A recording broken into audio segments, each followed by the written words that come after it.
Today, our commencement address is presented by Dr. Robert Danziger.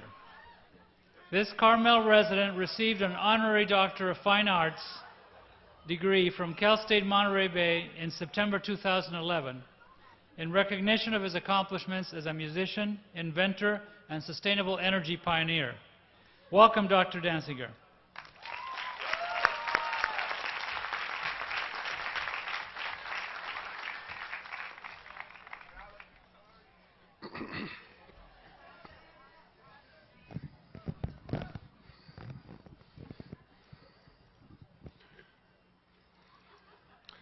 President Ochoa, faculty and staff, families, friends, graduates. I'd like to start by asking you a question. By applause, make some noise if you are the first in the history of your family to get a college degree. Congratulations. Now with me, it was my parents. They were the first. So if you or perhaps a child, a parent, a grandparent, brother or sister was the first to get a college degree, make some noise.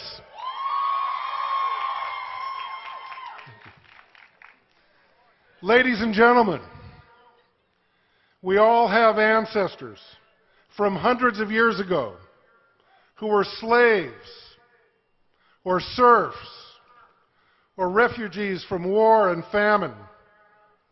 But they endured, they persevered, and they put all of their hopes and dreams and love into their child.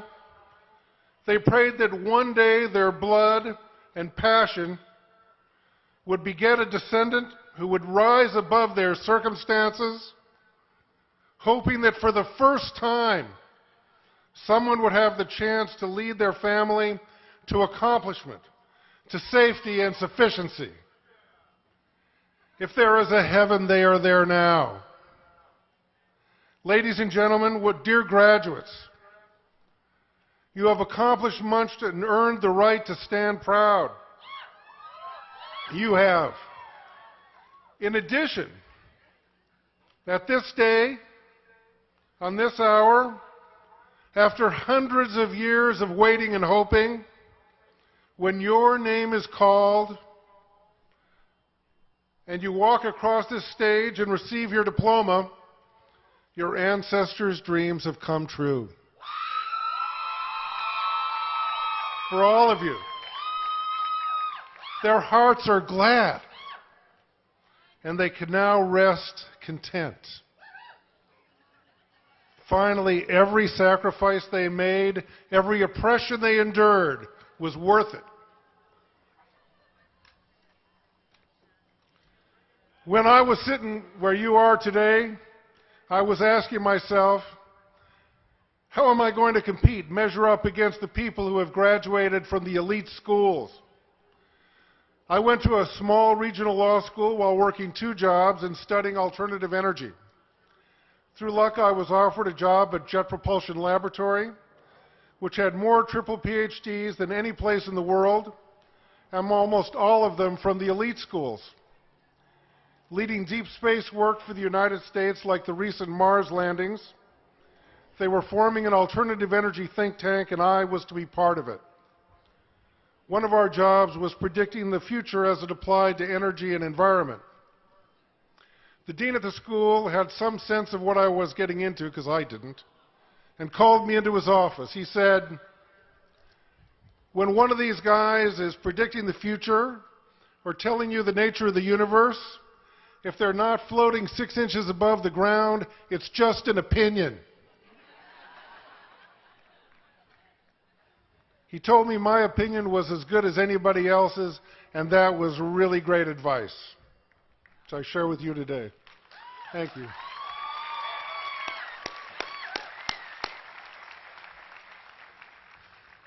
Jet Propulsion Laboratory was an amazing place to work. History happened every day. I loved it there. For example, one day I went to the cafeteria for breakfast. Sitting next to me was some guy who turned out to be the navigator for a future mission to Jupiter called Galileo. He explained to me that they had no way to get the spacecraft Galileo to Jupiter.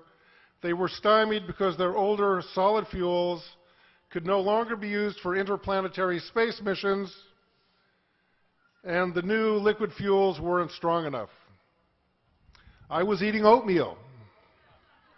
He kind of spaced out, grabbed my oatmeal, smoothed it out with his fingers, and started putting raisins and sugar cubes and walnuts into the oatmeal arranged in the form of our solar system.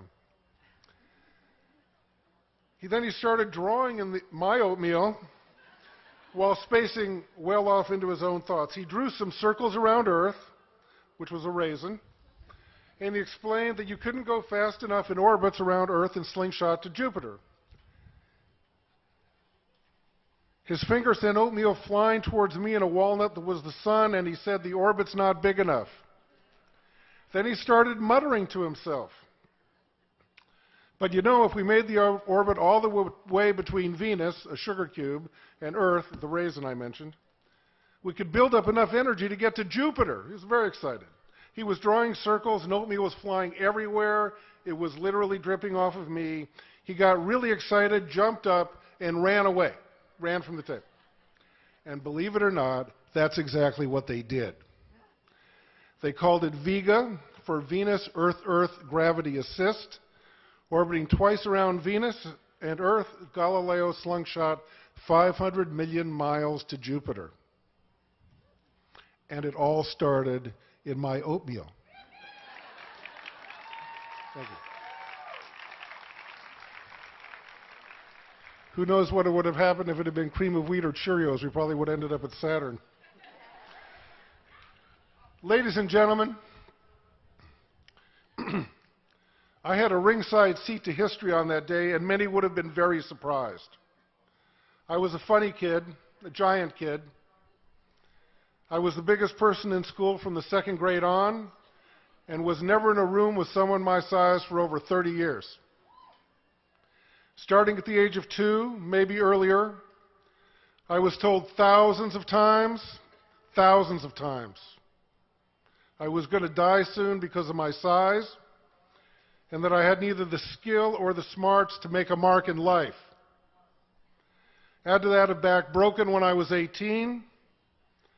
I nevertheless started a successful alternative energy company, have one of the lowest carbon footprints in history, been awarded 10 patents, won the New York Film Festival Best Original Music Award, received an honorary doctorate from this university, and I stand before you today.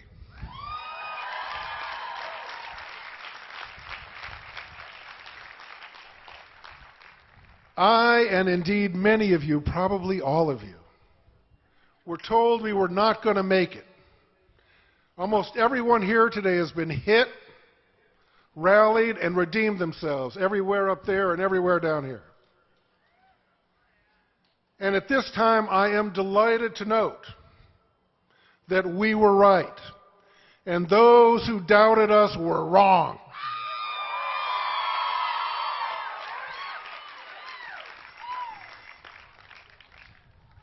I leave you with the story of the most beautiful thing I ever saw. It was at the Vernon Elementary School, which my company had adopted. The most impoverished school in the district, in the middle of the dirtiest air in the United States. We provided programs and all kinds of stuff for the children. The kids loved it, and I loved it too. One day, my wife Martha and I went over to the school, and the students in the special education class took us into their room to see a dance they had prepared. They closed the door and positioned themselves on the empty floor. A young girl whose body twisted permanently to the side, and a challenged boy who beamed as he stood straight and proud, prepared their beginning position. Several other groups of kids combined to make their bent bodies part of iconic arrangements, ready to move in time with the music. The teacher put on an angelic version, toy piano version of White Christmas, and they began to dance. It was the most beautiful dance I have ever seen. And not because they were challenge kids. It's because it was just beautiful. They achieved what every artist seeks, a perfect moment. I found out the teacher, this hero, had looked through hours and hours of ballet and other dance videos to find world-class choreography that used the positions that her students were born to. She showed these kids the beauty in their bodies, where society was telling them they were too different to matter, and they did it. They found the universal beauty in themselves. Ladies and gentlemen, if you can find in yourselves the beauty and the honor and the joy those children found, and the wisdom and love of our magnificent teachers, you will make your mark. You will raise your family, and you will seize this opportunity with all the fire and passion that brought you to this day, and that will propel you and your family into the future. Congratulations, and blessings to all of you.